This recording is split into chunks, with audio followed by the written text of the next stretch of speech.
gbogbo orílẹ̀-èdè àgbáyé ló gbà wípé obìnrin àwọn ni iyọ̀ nínú ìdílé, kì í sì ṣe kíchìnì ìyẹn ilé ìdáná ní ààyè wọn. His Excellency Reverend Dr. David Káyọ̀dé Babájídé JP ló sọ bẹ́ẹ̀ sí ẹni tó bá mọyì obìnrin tó sì bá àwọn obìnrin alálùbáríkà tó papọ̀ olúwa rẹ̀ lórí ayé wá. Níbi tí ayé dé dúró báyìí, obìnrin ti kúrò ní bí ọkọ òde àrò gbóná.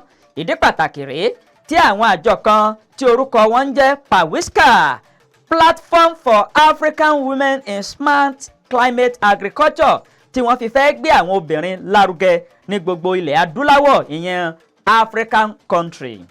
Ẹni tó dá àjọ yìí kalẹ̀ ni ìyá ẹlẹ́yinjú àánú Marian Woman Ọmọlà Gavin, tó jẹ́ ọmọ bíbí ilẹ̀ adúláwọ̀ ṣùgbọ́n tó ń gbé ní ìlú New York City, tó jẹ́ olùdámọ̀ràn fún àjọ àgbáyé lórí ọ̀rọ̀ ilẹ̀ adúláwọ̀.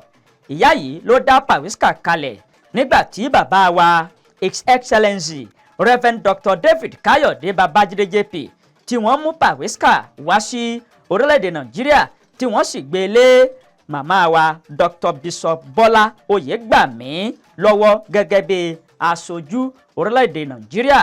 Gbogbo àwọn obìnrin yóò jẹ àǹfààní tòótọ́ níbi PAWISCA yìí nípa pípèsè ohun tí yóò jẹ́ kí ayé rọrùn fún wọn, tí wọn ò sì ní máa wo ọwọ́ àwọn ọkùnrin tàbí ṣe iṣẹ́ tí kò bófin mu tí inú Ọlọ́run ò dùn sí kó tó di pé wọ́n dá ẹnu ara wọn bọ́.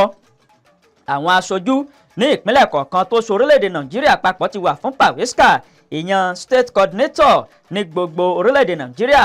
Bẹ́ẹ̀ ni àwọn aṣojú wọ́n ti wà fún 774 local government tí a ní orílẹ̀-èdè Nàìjíríà.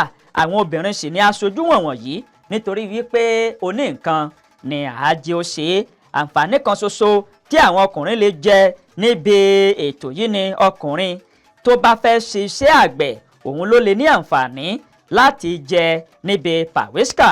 PAWISCA kò béèrè owó lọ́wọ́ àwọn obìnrin, bẹ́ẹ̀ ni ìrànlọ́wọ́ àwọn obìnrin ló jẹ wọ́n lógún.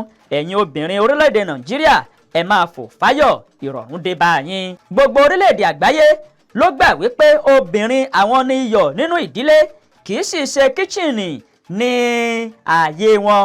His Excellency Reverend Dr. David Káyọ̀dé Babájídé JP ló sọ bẹ́ẹ̀.